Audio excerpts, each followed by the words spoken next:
선생님들 안녕하세요. 잠시 준비하도록 하겠습니다.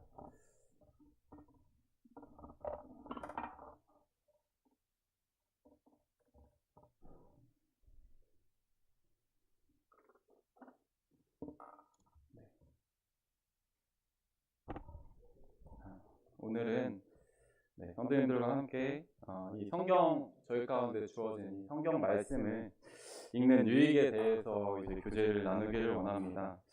제가 이 부분을 나누는 이유는 아까 이제 동정님께서 말씀해 주셨듯이 이제 이번 주 목요일부터 저희가 이제 교회적으로 이제 신약 통독을 함께 하는 그 부분 때문임을 미리 말씀을 드리고요. 또 많은 성도님들께서 참여해 주셔서 함께 많은 유익을 얻으셨으면 좋겠습니다. 저는 오늘 앞서 사회보시 형제님께서 기도해 주셨을 때 약간 소름이 돋았는데요. 왜냐하면 오늘 제가 말씀을 전하고자 하는 핵심의 말씀을 기도 가운데 말씀해 주셨기 때문입니다. 첫 번째, 오늘 제가 중점적으로 말씀을 드리고자 하는 부분은 바로 이 성경의 말씀, 이 하나님의 말씀이 바로 생명의 말씀이고, 또 이 하나님의 말씀이 생명을 살리는 능력이 있다는 것을 성경에서는 이야기를 해주고 있습니다. 그래서 우리는 그렇기 때문에 이제 이 하나님의 말씀을 읽어야 되고 들어야 된다는 생각을 해보게 됩니다. 한번 창세기 1장 말씀을 함께 보시도록 하겠습니다. 창세기 1장 말씀을 한번 찾아서 보시도록 하겠습니다. 창세기 1장.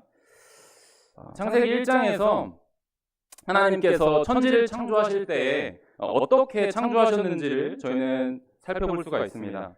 저희가 잘 알다시피 하나님께서 이 세상을 창조하실 때에 무엇으로 창조를 하셨을까요? 네, 맞습니다. 바로 그분의 능력의 말씀으로 창조를 하시는 것을 저희는 볼 수 있습니다. 여기 1장 3절에 보시면 하나님이 이르시되 빛이 있으라 하시니 빛이 있었고, 또 11절에 보시면 하나님이 이르시되 땅은 풀과 씨 맺는 채소와 각기 종류대로 씨 가진 열매 맺는 나무를 내라 하시니 그대로 되어, 또 14절과 15절에서는 하나님이 이르시되 하늘의 궁창에 광명체들이 있어 낮과 밤을 나뉘게 하고 그것들로 징조와 계절과 날과 해를 이루게 하라. 또 광명체들이 하늘의 궁창에 있어 땅을 비추라 하시니 그대로 되니라.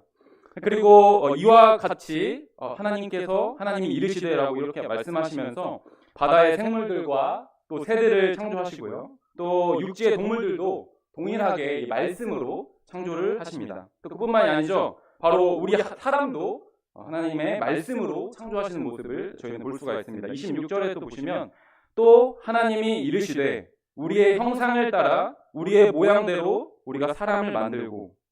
그래서 이 창세기 1장을 자세히 살펴보시면 이 하나님이 이르시되라고 하는 이 말씀이 첫째 날부터 여섯째 날까지 모두 다 기록이 되어 있는 것을 저희는 볼 수가 있습니다. 이처럼 하나님께서는 이 온 세상 모든 만물을 창조하실 때 바로 이 하나님의 말씀으로 천지를 창조하신 것을 저희는 보게 됩니다. 창세기 1장에서 특별히 주목해 볼 만한 사실은 하나님께서 말씀하셨을 때에 생명이 탄생하였고, 또 생명의 유지에 필요한 모든 것들이 창조되었다는 것입니다. 식물들과 바다 생물들과 새들과 육지 동물들과 우리 사람들까지 이 생명을 가진 모든 것들이 이 하나님의 말씀으로 창조가 되었습니다. 또 그뿐만이 아니라 하나님께서는 이 사람의 생명 유지에 필요한 빛이라든지 바다라든지 이런 해와 달과 동식물들을 우리 가운데 만들어 주셨습니다. 그렇기 때문에 지금 우리가 이 세상 가운데에서 생명을 유지하면서 살아갈 수 있는 것이죠. 그래서 이 생명체를 자세하게 살펴보게 된다면 하나님께서 얼마나 위대하신 분이시고 또 지혜로우신 분이신지를 저희는 깨달을 수가 있습니다.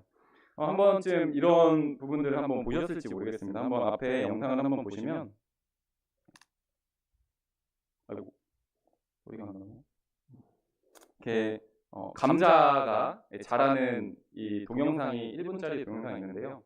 이렇게 배속을 해서 이렇게 보이는 건데, 이렇게 식물들이 이렇게 생동력 있게 자라는 모습들을 한 번쯤 보셨을 것 같습니다. 그래서 많은 분들이 이 식물을 키우시면서 이러한 기쁨을 또 누리는 부분들을 저희가 보게 되는데요.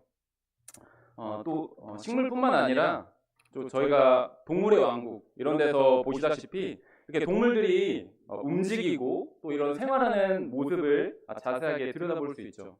그래서 이 무생물과 이 생물의 가장 큰 차이점이 무엇이냐고 물어본다면 여러분들은 무엇이라고 대답하실 건가요?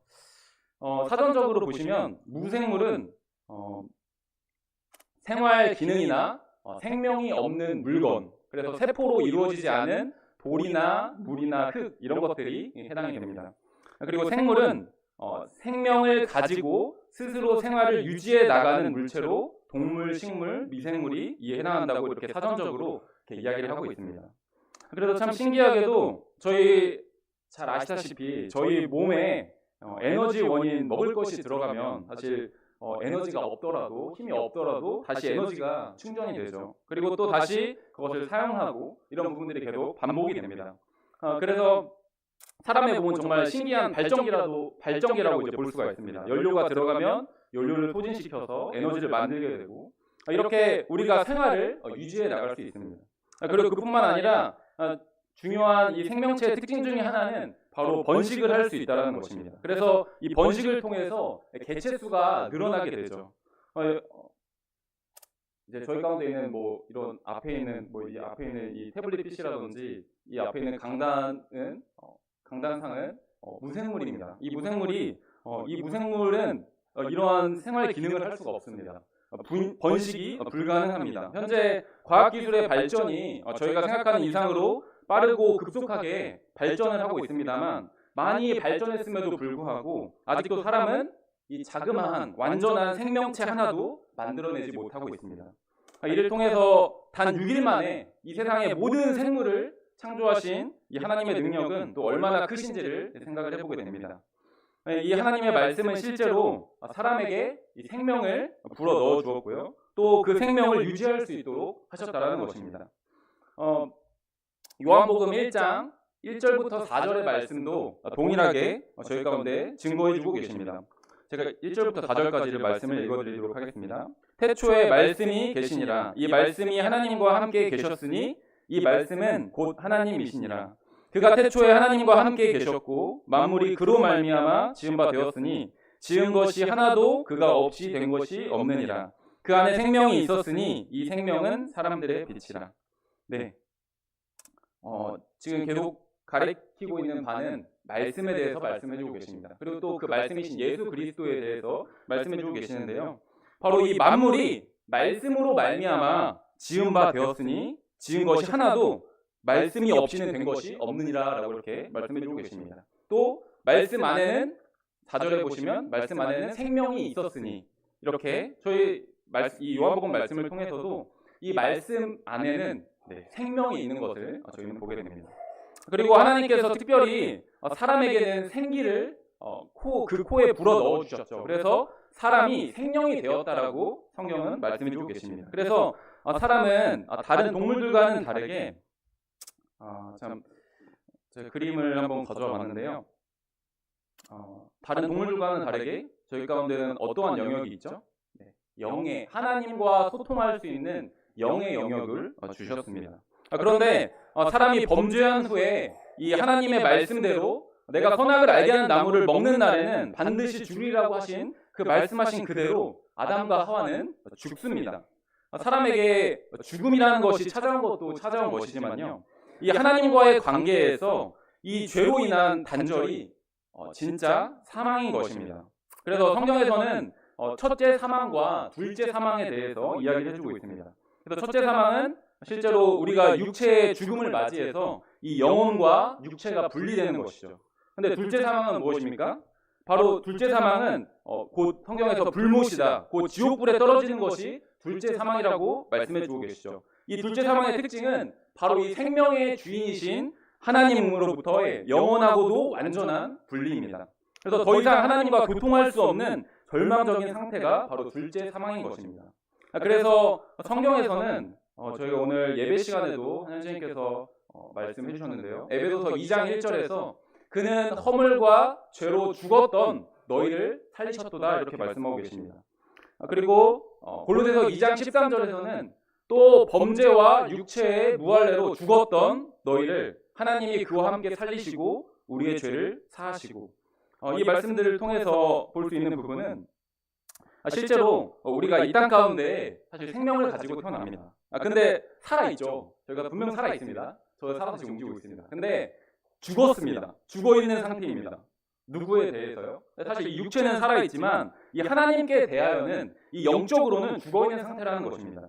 그래서 왜 그러냐면 저희가 잘 아시다시피 우리가 죄인으로 태어났기 때문에, 바로 죄 가운데서 태어났기 때문에 바로 이 저희가 죽어있는 상태라고 볼 수 있다는 것이죠. 그래서 하지만 놀랍게도 이 창세기 1장에서 그 말씀으로 우리 가운데 생명을 창조하셨던 그 하나님께서 동일하게 이제는 이 요한복음 말씀을 통해서 말씀이신 예수 그리스도를 통하여서 우리에게 생명을 주셨다는 것입니다.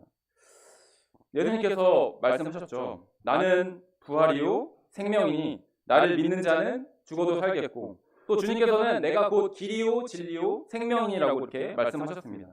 그래서 실제로 예수 그리스도를 통해서 저희 가운데 생명을 저희가 얻게 되었습니다. 또 그뿐만이 아니라 우리가 구원을 받았던 그 과정을 저희가 한번 생각을 해보게 되면 빠질 수 없는 것이 하나 있습니다. 그것이 무엇이죠? 바로 우리 대부분의 모든 성도님들께서는 바로 이 하나님의 말씀으로 구원의 확신을 얻게 됩니다. 그래서 대부분의 성도님께서는 자신이 구원을 받았던 말씀들을 이렇게 가지고 계십니다. 또는 또 그렇지 않은 분들도 계실 수 있습니다. 또 어떤 성도님들은 어떤 한 구절의 말씀을 가지고 있지 않더라 하더라도 이 성경에 쓰여진 예수 그리스도의 이 십자가의 사역을 믿는 사람이 사실 구원을 받습니다. 이렇든 저렇든 모두 다 이 하나님의 말씀으로, 이 성경 말씀으로 저희가 구원을 받고 영생을 얻는다는 것입니다. 이렇게 우리 믿는 그리스도인들은 바로 이 하나님의 말씀으로 이 참 생명을, 새 생명을 얻게 되었습니다. 하지만 거기서 끝나는 것이 아닙니다. 이 하나님의 말씀의 능력은 이 우리 가운데 생명을 줄 뿐만 아니라 이 생명을 더욱더 풍성히 주시기 위한 것임을 저희가 말씀을 통해서 저희가 볼 수가 있습니다. 요한복음 10장 9절과 10절에서는 이런 말씀이 있습니다. 이 앞에도 나와 있는데요. 예수님께서 말씀하셨습니다. 내가 문이니 누구든지 나로 말미암아 들어가면 구원을 받고 또 들어가며 나오며 꼴을 얻으리라. 도둑이 오는 것은 도둑질하고 죽이고 멸망시키려는 것뿐이요 내가 온 것은 양으로 생명을 얻게 하고 더 풍성히 얻게 하려는 것이라. 이 말씀과 같이 저희는 오로지 문이신 예수 그리스도를 통하여서 구원을 받았습니다. 오직 이 문을 통해서만 저희가 구원을 받을 수 있습니다. 또 그뿐만이 아니라 주님 말씀에 들어가며 나오며 꼴을 얻는다라고 이렇게 주님께서 말씀하셨습니다. 꼴은 어떤 거냐면요, 짐승을 먹이는 풀, 목초를 이제 꼴이라고 합니다. 그래서 예수 그리스도를 통해서 저희 가운데 양식을 주신다는 것입니다. 그리고 10절에서 내가 온 것은 양으로 생명을 얻게 하고 더 풍성히 얻게 하려는 것이다 라고 이렇게 말씀해 주고 계십니다. 그래서 이 말씀을 통해서 우리는 예수 그리스도를 통해서 생명을 얻었을 뿐만 아니라 더 풍성한 생명을 누릴 수 있다라고 분명히 성경은 기록을 하고 있습니다. 그래서 저희가 한번 생각을 해볼 수 있는 부분은, 저희가 이 밥을 잘 먹는 사람, 또 밥을 잘 먹지 않는 사람 간에는 사실 외적으로 분명히 차이가 보입니다. 이제 저는 많은 사람들을 만나는 직업을 가지고 있다 보니까 여러 종류의 사람들을 보게 됩니다. 어떤 사람은 이제 약국에 오시면은 축 처져가지고 이렇게 힘도 없고 눈에도 힘이 없고 또 말에도 힘이 없고 분명히 살아 계시는데 이런 그 생명력이 덜 느껴지시는 분들이 계십니다. 그런데 또 어떤 분들은 정말 활기차고 정말 밝고 말이나 행동에 힘이 있고 또 생명력이 넘치는 그런 사람들이 있는 것을 보게 됩니다. 생명을 단순히 가진 사람과 생명을 누리는 생명력이 넘치는 이런 사람은 이렇게 차이가 난다는 생각을 한번 해보게 됩니다. 여러분은 이 생명의 풍성함을 누리고 계시나요? 여러분은 이 생명을 가진 존재로서 주변에 어떠한 영향력을 끼치고 계신가요? 생명력은 우리 가운데 대부분의 기쁨을 줍니다. 또 활기를 주고 활력을 줍니다. 아이들을 보면 더 그러한 생각을 한번 해보게 됩니다. 항상 에너지가 넘치고요. 가만히 있지 않고 계속 움직입니다. 근데 쉬질 않아요. 지치질 않아요. 그리고 역동적이고 또 빠르게 변화하면서 빠르게 성장합니다. 이러한 부분이 우리 가운데 기쁨이 되는 것을 저희는 보게 됩니다. 우리의 신앙이 과연 이러한 생명력 있는 어린 아이의 모습과 같으면 좋겠다라는 생각을 해보게 됩니다. 주변 사람들에게 그 넘치는 생명력으로 에너지가 넘치고 또 움직이고 또 성장하면서 주변 사람에게 좋은 에너지를 주고 또 좋은 영향력을 끼치는 성도님들이 되시기를 소원하는 마음이 있습니다. 이러한 풍성한 생명을 얻기 위해서는 사실 이 예수 그리스도를 가까이 해야 되고요. 또 말씀을 가까이 해야 된다는 것을 말씀을 드립니다. 그리고 이 하나님은 생명의 주인이십니다. 저희가 성경에서 잘 아시다시피 이 하나님께서 허락하시지 않으면 여러분들은 이 땅 가운데, 이 세상 가운데 태어날 수 없었습니다. 성경에서 하나님께서 여러 여인들에게 그녀를 임신하지 못하게 하셨다라는 말씀을 종종 보게 됩니다. 이 하나님은 이 사람들의 생명의 탄생에 깊이 관심을 가지고 계십니다. 또 그리고 하나님이 허락하지 않으시면 생명이 탄생할 수 없습니다. 성경에서는 하나님을 가리켜서 이렇게 말씀해주고 계십니다. 만민에게 생명과 호흡과 만물을 친히 주시는 분이시라고 성경은 기록을 하고 있습니다. 그래서 하나님은 능치 못하신 일이 없으셔서 사실 이 아이를 가질 수 없는 나이 90세의 사라에게 약속하신 말씀대로 또 아예 임신을 하지 못하는 그런 상황 가운데서도 하나님은 그 하나님의 능력으로 생명을 주시는 그 사라에게 또 이삭을 주시는 그런 모습을 보게 됩니다. 또 예수님의 사역을 살펴보면 예수님이 바로 하나님의 아들이심을 어느 부분에서 저희가 알 수 있을까요? 네, 바로 예수님께서 말씀으로 이 능력을 행하십니다. 이 요한복음에 보시면 38년 된 병자의 이야기가 나오게 되죠. 그는 혼자서 움직일 수 있는 상황도 아니었고요. 또 누워서 지내는 사람이었습니다. 그 병이 38년이나 되었기 때문에 그가 자신의 병이 나을 것을 기대하기 어려운 상황이었습니다. 근데 이제 예수님께서 그때 그에게 말씀을 하십니다. 예수께서 이르시되 일어나 내 자리를 들고 일어나라, 걸어가라 이렇게 말씀하십니다. 그리고 그 사람이 곧 나아서 자리를 들고 걸어갑니다. 근데 이 사건은요, 사실 의학적으로는요 불가능한 일입니다. 오랜 시간 누워 있어서 지내게 되면 근육이 사용하지 않게 되면 근육이 굳게 됩니다. 그래서 아무리 병이 치료되었다라고 하더라도 보통은 재활 치료를 해야지 충분한 이렇게 움직일 수 있습니다. 근데 하지만 이 예수님의 말씀으로 그는 나음을 입었는데요, 아주 완전한 치료를 받게 되었다는 것입니다. 곧바로 걸을 수 있는 기적을 허락해 주셨습니다.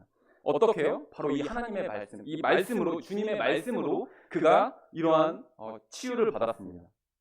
또 그뿐만이 아니죠. 예수님께서 이 죽은 나사로를 살리실 때도 어떤 특별한 행동을 하신 것이 아닙니다. 예수님께서 말씀하셨습니다. 나사로야 나오라, 이렇게 말씀하셨습니다. 그때 나사로는 그 무덤에서 나와서 이제 수족을 배로 동인 채로 그대로 나오게 되죠. 이렇게 예수님의 말씀은 이 죽은 자를 살리는 능력을 가지고 있는 것을 보게 됩니다. 또 이 하나님의 말씀과 이 예수님의 말씀은 생명을 살리고 이 또 생명을 치료하는 능력의 말씀인 것을 저희는 이 말씀들을 통해서 볼 수가 있습니다. 그래서 예수님께서도 이 하나님의 말씀에 대한 중요성을 말씀해 주시죠. 이제 아까 이승현 선생님께서도 말씀해 주셨는데요. 마귀가 예수님을 시험할 때 말합니다. 내가 만약 하나님의 아들이었거든 명하여 이 돌들로 떡덩이가 되게 하라, 이렇게 예수님을 시험합니다. 그때 예수님은 40일을 밤낮으로 금식하신 그런 매우 굶주린 상태였습니다. 그런데 예수님은 이 돌들을 명해서 떡덩이가 되게 하실 수 있는 분이시죠. 말씀으로 그분은 모든 것을 다 하실 수 있는 분이시기 때문에. 하지만 예수님은 그렇게 하지 않으셨습니다. 그렇게 하지 않으시고 이렇게 대답하셨습니다. 사람이 떡으로만 살 것이 아니요 하나님의 입으로부터 나오는 모든 말씀으로 살 것이다 라고 이렇게 말씀하고 계십니다. 또 예수님께서는 이런 일들을 행하시죠. 제자들에게 이런 말씀하십니다. 내게는 너희가 알지 못하는 양식이 있다라고 이렇게 말씀하시면서 나의 양식은 나를 보내신 이의 뜻을 행하며 그의 일을 온전히 이루는 이것이니라 이렇게 말씀하셨습니다. 그래서 예수님의 양식은 이 아버지 하나님의 말씀을 듣고 또 그 말씀대로 행하시면서 그의 일을 온전히 이루는 것이라고 말씀해주고 계십니다. 보통 사람들은 하루에 3끼를 먹죠. 또 어떤 사람들은 하루에 2끼를 먹습니다. 그리고 사람은 이 음식을 먹음으로 이 생명 활동을 유지를 합니다. 그래서 많은 사람들이 밥을 잘 챙겨 먹습니다. 무슨 바쁜 일이 있어도 밥은 잘 챙겨 먹습니다. 밥을 잘 먹어야 힘이 나고 또 건강하죠. 그런데 이 하나님의 말씀에 이 사람이 떡으로만 살 것이 아니라 바로 우리가 먹는 음식으로만 살 것이 아니라 바로 이 하나님의 입으로부터 나오는 이 모든 말씀으로 살아야 할 것을 이야기를 해주고 계십니다. 분명 하나님의 말씀, 주님 말씀에는 하나님의 입으로부터 나오는 모든 말씀이라고 하셨습니다. 내가 좋아하는 말씀으로 사는 것이 아닙니다. 하나님의 입으로부터 나오는 모든 말씀으로 산다고 말씀해주고 계십니다. 그것이 진정 하나님의 인간을 향한 창조 계획이었습니다. 그래서 인간이 창조될 때 제가 아까도 말씀드린 것처럼 이 하나님의 말씀으로 그 생명이 창조되었습니다. 또 그뿐만이 아니라 인간이 삶을 살아가는 데 있어서도 바로 이 하나님의 입으로부터 나오는 이 하나님의 말씀, 모든 말씀으로 살아야 된다라고 말씀해주고 계신다는 것입니다. 그래서 이 하나님의 말씀은 사실상 이 인간의 이 삶의 지침서라고 볼 수가 있겠습니다. 그래서 사람은 특별히 이 하나님의 형상을 따라 지어졌습니다. 그래서 하나님의 형상대로 그 삶을 살아갈 때에 가장 행복하게 살아갈 수 있는 것입니다. 그래서 그 삶에 대한 지침서가 바로 이 성경 말씀입니다. 이 하나님의 말씀입니다. 그래서 성경은 우리에게 무엇이 인간을 향한 하나님의 뜻인지를 알려주고 있습니다. 본래의 설계 의도대로 사용될 때 그것이 유의미하게 사용될 수 있는 것입니다. 이 앞에 이 마이크를 구매하시게 되면 같이 들어있는 게 있죠. 제품 설명서가 같이 들어있습니다. 그래서 거기에 어떻게 이 마이크를 사용하는지 또 어떻게 설치하고 어떻게 사용하는지에 대한 설명이 잘 되어 있습니다. 그리고 그 설명대로 사용했었을 때 그 본래의 설계 의도대로 유용하게 이처럼 소리가 들어가서 울려 퍼지게 되는 것입니다. 마찬가지로 이 하나님의 말씀을 읽게 되면 저희가 인간을 향한 하나님의 뜻을 알 수 있고요. 또 하나님의 뜻대로 이 하나님의 설계 의도대로 저희가 우리의 삶을 살아갈 때 그때 우리의 삶이 가장 아름답고 가치 있게 살 수 있게 된다는 것입니다. 히브리서 4장 말씀을 한번 같이 보시도록 하겠습니다. 히브리서 4장 12절 말씀을 한번 보시도록 하겠습니다. 신약성경 356페이지입니다. 히브리서 4장 12절과 13절의 말씀입니다. 자, 읽어드리도록 하겠습니다. 하나님의 말씀은 살아있고 활력이 있어 좌우의 날선 어떤 검보다도 예리하여 혼과 영과 및 관절과 골수를 찔러 쪼개기까지 하며 또 마음의 생각과 뜻을 판단하나니 지은 것이 하나도 그 앞에 나타나지 않음이 없고 우리의 결산을 받으실 이의 눈앞에 만물이 벗은 것과 같이 드러나느니라. 네, 이 말씀과 같이 이 말씀에도 이 하나님의 말씀은 이 생명력이 있음을 저희 가운데 말씀해주고 계십니다. 저희가 12절에 보시면 하나님의 말씀은 살아있고 활력이 있다라고 말씀해주고 계십니다. 또한 이 좌우의 날선 어떤 검보다도 예리하여서 혼과 영과 관절과 골수를 찔러 쪼개기까지 한다라고 말씀해주고 계시는데요. 여기 나열된 혼과 영은 사실 눈에 보이지 않습니다. 또 관절과 골수는 우리 몸의 깊은 곳에 위치한 것이죠. 그래서 사실 이 사람은 생각보다 많이 지혜롭지 못합니다. 그래서 자신이 가진 생각과 의도도 제대로 파악하지 못하는 때가 많습니다. 성경 말씀에서는 이런 말씀이 있죠. 만물보다 심히 부패한 것이 사람의 마음이다. 근데 그 뒤에 하시는 말씀이 있습니다. 그것이 무엇이죠? 그것을 누가 능히 알리오마는, 이것을 아는 사람이 극히 적다라는 것입니다. 저희 마음 가운데 이런 품은 생각과 의도를 이 하나님의 말씀이 바로 밝혀낸다는 것입니다. 그리고 이 하나님의 말씀 앞에 우리의 잘못된 것들이 낱낱이 드러나게 되는 특징을 가지고 있습니다. 그런데 죄 가운데 태어난 인생들은 문제가 있습니다. 본능적으로 이 자신의 잘못된 것들을 숨기기 위해서 이 아담과 같이 하나님을 피해서 숨습니다. 창세기에 보면 아담이 이 여호와 하나님의 소리를 듣고 나무 사이에 숨었다라고 성경은 기록을 하고 있습니다. 이처럼 우리가 가진 이 성경을, 이 하나님의 말씀을 읽는다는 것은 사실 쉬운 것은 아닌 것 같습니다. 왜냐하면 그것은 죄를 가진 사람이 거룩하신 하나님의 음성을 듣는 것이기 때문입니다. 그래서 나의 더러운 생각과 그런 의도가 낱낱이 적나라하게 드러나게 되기 때문입니다. 하지만 우리 구원받은 성도는 그렇다 하더라도 우리는 거룩한 삶을 살아야 할 의무를 가지고 있죠. 그래서 또 하나님의 순종하는 자녀로 살아야 할 그런 의무를 가지고 있습니다. 또 이제는 영원한 생명을 가진 자로서 하나님과 영원히 함께할 그 하늘의 시민권을 가진 자들입니다. 그래서 하나님께서 우리에게 주신 놀라운 은총으로 우리를 여러 귀한 존재로 만들어 주셨습니다. 우리를 높여 주셨습니다. 그렇기 때문에 우리는 그 신분에 합당한 생활을 해야 할 의무를 가지고 있죠. 그렇기 때문에 우리는 우리의 이 죄의 본능을 거슬러서 이 육신의 소욕을 거슬러서 이 거룩하신 하나님의 말씀 앞에 매일매일 나아가야 합니다. 그래서 하나님의 말씀을 읽어야 하고 또 하나님의 말씀을 들어야 하고요. 또 그 하나님의 말씀에 순종해야 합니다. 듣는 것에서 끝나면 안 됩니다. 그것을 살아내야 합니다. 그것이 하나님의 온전하신 뜻인 것을 저희는 말씀을 통해서 보게 됩니다. 그리고 이제 베드로전서 1장에서는 저희가 잘 아시다시피 이 하나님의 말씀을 순전하고 신령한 젖으로 비유를 하고 있습니다. 그것을 사모하라 라고 이렇게 말씀해주고 계십니다. 사실 구원을 받는다는 것은 성경 말씀에서 보시는 바와 같이 다시 태어나는 것입니다. 거듭난다고 저희가 표현하죠. 그렇다는 것은 무엇이죠? 구원 받은 직후에 우리의 상태는 바로 갓난아기라는 것입니다. 다시 태어났기 때문이죠. 갓난아기가 자라기 위해서는 어머니의 젖을 먹든지 아니면 요즘에 이제 분유를 먹든지 이런 양식을 먹어야 성장을 하는 것입니다. 잘 먹지 않으면 어떻게 되죠? 성장이 더뎌지게 됩니다. 아프리카의 아이들과 같이 아예 막 먹지를 못하게 되면 어떻게 되죠? 병에 걸리거나 더러는 영양실조로 죽게 되는 경우도 있죠. 영적인 세계에서도 마찬가지라는 생각을 해보게 됩니다. 저희가 구원을 받았지만 이 새 생명을 얻었지만 우리가 하나님의 말씀을 먹지 않으면 이 하나님의 말씀을 듣지 않으면 이 하나님의 말씀을 읽지 않으면 저희 가운데서도 성장이 더뎌지게 되고요. 멈추거나 아니면 병들게 된다는 것입니다. 우리를 향한 이 하나님의 뜻은 우리가 어디까지 자라가기를 원하시냐면 저희가 성경 말씀대로 그리스도의 장성한 분량까지 하나님께서는 자라가기를 원하십니다. 하나님은 우리가 이 예수 그리스도의 신성과 인성을 담기를 원하십니다.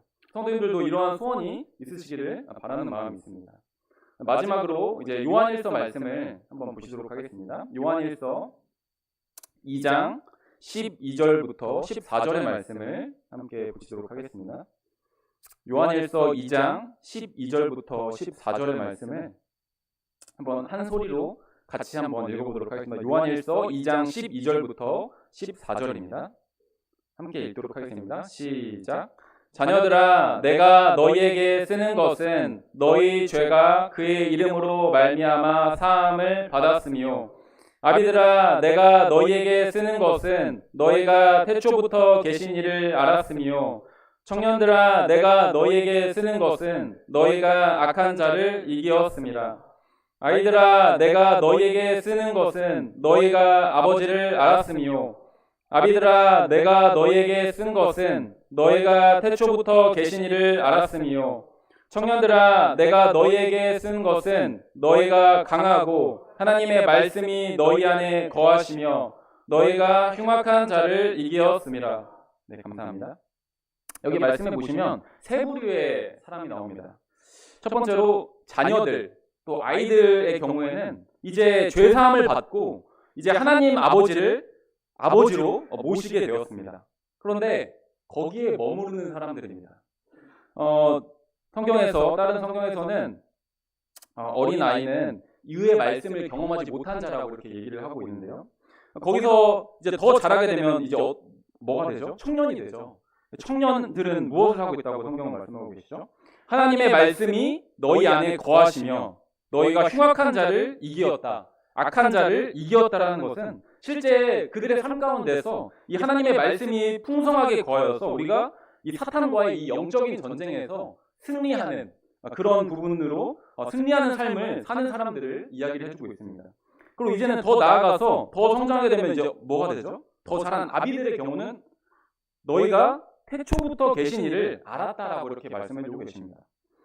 그는 태초부터 지금까지 역사하신 이 하나님에 대해서 잘 알고 또 그 태초부터 하나님께서 이 사람들을 향한 하나님의 뜻을 잘 아는 사람들을 이야기하는 것일 것입니다.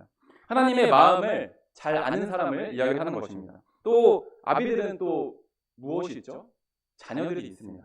아비들은 자녀가 있는 사람으로서 하나님의 마음을, 하나님 아버지의 마음을 그는 충분히 이해하는 그런 사람이라는 것을 저희는 생각을 해볼 수 있습니다. 이렇게 우리가 이 하나님의 말씀으로 성장을 해가는 그런 모습을 이 말씀 가운데도 저희가 볼 수 있는데요. 그래서 오늘 제가 말씀드리고자 하는 그 말씀의 핵심은 이 하나님의 말씀이 생명의 말씀임을, 또 우리를 성장하게 해주는 양식임을 교제를 나누었습니다. 그래서 성도님들께서 풍성한 그런 생명 가운데 거하시기를 바라는 마음이 있고요. 이제 마지막으로 이제 저희가 아까 말씀드린 대로 이제 저희가 계획한 신약 통독을 어떤 식으로 또 무엇 때문에 이것을 하는지에 대해서 설명을 드리고 말씀을 주려고 합니다. 신약 통독의 목적은 그렇습니다. 저희가 물론 개인적으로 이 성경을 말씀을 읽는 것뿐만 아니라 이 성도님들과 함께 나누는 시간을 저희가 수요일 날 마련을 했습니다. 그래서 저희가 개인의 영적인 성장뿐만이 아니라 가족 간과 또 성도 간의 교제를 통해서 이 친밀도를 높이는 그런 목적을 가지고 있습니다. 그리고 저희가 올 한 해의 주제 말씀이 너희는 말씀을 행하는 자가 되고 듣기만 하여 자신을 속이는 자가 되지 말라는 말씀과 같이 저희가 함께 이 말씀을 행하는 자가 되는 데에 있어서 이 목적을 두었습니다. 그래서 통독 방법은 저희가 이제 수요일 날 받으실 그 신약 통독의 책자에 이런 표가 들어가 있습니다. 제가 좀 글씨가 작아서 잘 안 보이는데요. 이제 10주 동안에 2월 28일을 시작으로 해서 저희가 먼저 이제 수요일마다 성경 괴간을 준비를 했습니다. 지금도 준비를 하고 있는데요. 그래서 예를 들어서 이번 주 수요일 날 이제 마태복음에 대한 괴간을 들으십니다. 그리고 이제 목요일부터 시작을 해서 마태복음을 이렇게 읽는 방식으로 저희가 이렇게 계획표를 짰습니다. 그래서 이 부분이 이제 10주 동안이 진행이 되고요. 10주 동안 이 부분을 다 하게 되면 이제 신약 성경을 한번 다 읽을 수 있는 이렇게 되는 것입니다. 그래서 되도록 수요일에 많은 성도님들이 참여를 해주시면 좋겠다는 생각이 들고요. 또 만약에 참석하지 못하시는 성도님들을 위해서 이 개관의 말씀은 저희가 유튜브를 통해서 이제 업로드를 할 예정 가운데 있습니다. 그래서 참석 못하시더라도 성도님들께서 이렇게 통독하시기 전에 이 개관 말씀 한 20분에서 30분 정도 되는 그 말씀을 들으시고 통독을 하시면 좋을 것 같습니다. 그래서 저희가 이제 말씀드린 대로 이제 이번 주 목요일 날 마태복음 1장부터 5장까지 그러니까 대략 하루에 한 5장씩 읽는다고 생각하시면 됩니다. 그래서 제가 이제 통독을 해본 경험으로서 한 5장 정도 읽으면 한 30분에서 길게는 1시간 정도가 걸립니다. 근데 이런 시간이 소요가 되고요. 그래서 목요일, 금요일, 토요일, 일요일은 넣지 않았고요. 월요일, 화요일 이렇게 일주일에 5번 이렇게 저희가 넣었습니다. 왜냐하면 이제 수요일은 저희가 이제 개관 말씀을 듣고 또 교제를 나누기 때문에 그때 교제를 준비하시면 될 것 같고요. 또 일요일이나 수요일 날 이렇게 남는 시간에 읽지 못한 부분이 있을 수 있잖아요. 그래서 읽지 못한 그 부분들을 읽으시면 좋을 것 같습니다. 그리고 이제 그 날짜별로 저희가 이 달력표를 넣었기 때문에 그날 이제 목요일 날 예를 들어 마태복음 1장부터 5장까지를 읽으셨다. 그러면 거기다가 다 읽으시면 동그라미를 치시거나 아니면 체크 표시를 하셔서 이렇게 체크를 해주시면 좋을 것 같고요. 그래서 이제 나중에 저희가 10주 동안의 이 신약 통독이 끝나고 나서 모두 이 통독을 완료하신 분께는 저희가 소정의 상품을 지급할 예정 가운데 있습니다. 그래서 많은 성도님께서 이 신약 통독 함께 참여해 주시면 좋겠고요. 그리고 이제 수요일이나 일요일에는 만약에 아까 말씀드린 대로 그렇게 읽으시면 될 것 같고 이제 또 수요일에는 또 저희가 아까 말씀드린 것처럼 20분에서 30분 정도 이렇게 개관 말씀을 듣고요. 그 이후에 이제 함께 형제님들, 자매님들 나눠서 이렇게 교제를 나눌 계획이 있습니다. 그래서 한 주 동안에 내가 경험한 하나님, 또 통독하면서 말씀을 통해서 내가 느낀 점, 또 내가 순종한 말씀 이러한 부분들을 나눠주시면 되고요. 또 이 부분은 수요일에 이제 동영자님께서 자세하게 말씀해 주실 것입니다.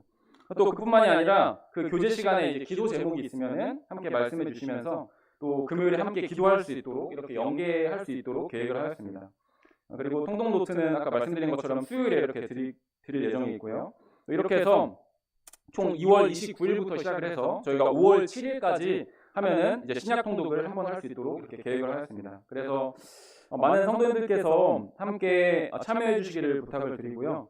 또 이제 오늘 책자가 나가지 못해서 이제 이번 주에 목요일, 금요일, 토요일까지 해서 마태복음 15장까지 이렇게 읽으시면 될 것 같습니다. 그래서 이제 수요일 날 참석하지 못하신 분은 일요일 날 이렇게 오셔서 그 책자를 받아가시면 될 것 같습니다. 그래서 많은 성도님들이 이 신약 통독에 참여해 주시기를 다시 한번 간곡히 부탁을 드리고요. 또 이 하나님의 말씀을 통하여서 성도님들의 삶이 생명력이 넘치고 또 영적인 성장을 이뤄가서 저희가 모두 다 그리스도의 장성한 분량까지 이르는 그런 성도님들이 되시기를 기도합니다. 기도 드리시고 말씀을 드리도록 하겠습니다.